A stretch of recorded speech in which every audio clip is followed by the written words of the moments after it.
na sa a zuciya, zan ki kwane a zuciya, ya bi jini da jijiya. Duk a cikin ku 'yan mata ke dai ce habibiya, ni fa gare ni na yi gata dan kin bani zuciya. Kin mini so aminiya, ya bi jini da jijiya.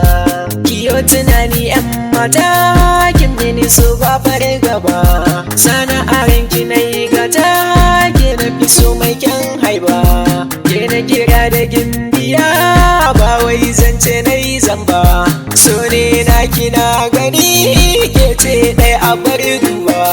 Bana ji ban gani, kan so ne na ja gaba. Ke ce dai sarauniya, ke na kira mai martaba. Sana'arin ki na yi gata, ke na kira habibiya. Ke ce dai malafata, ya ki taho sarauniya.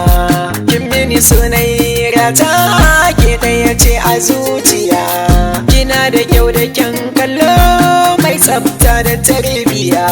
Ke na kira gwanata, mai kyauta da alkunya. Ke na buga wa tambura, kyakkyawa mai kyan niyya. So ne silar muni ko ke ce da arai, ki ban so na baki kauna, ni da ke mun zama daidai. Ke ce sinadiri na, baki na zama baibai. Akan so na ki ne, an ce ni bi ta zaizai. Ke ce a bar kona, kalle ni sayi ba dai. Kin minni tubalin kauna, sani a ran kirai dai.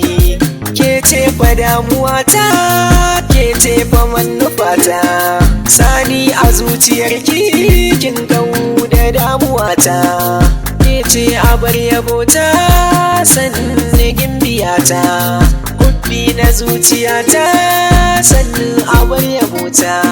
Sai makin saka kwalli, shauki a zuciyata. Kaunar ki nake yi a hubbi, ke ce na fi kalla na zafi. Ke ce a idanu zo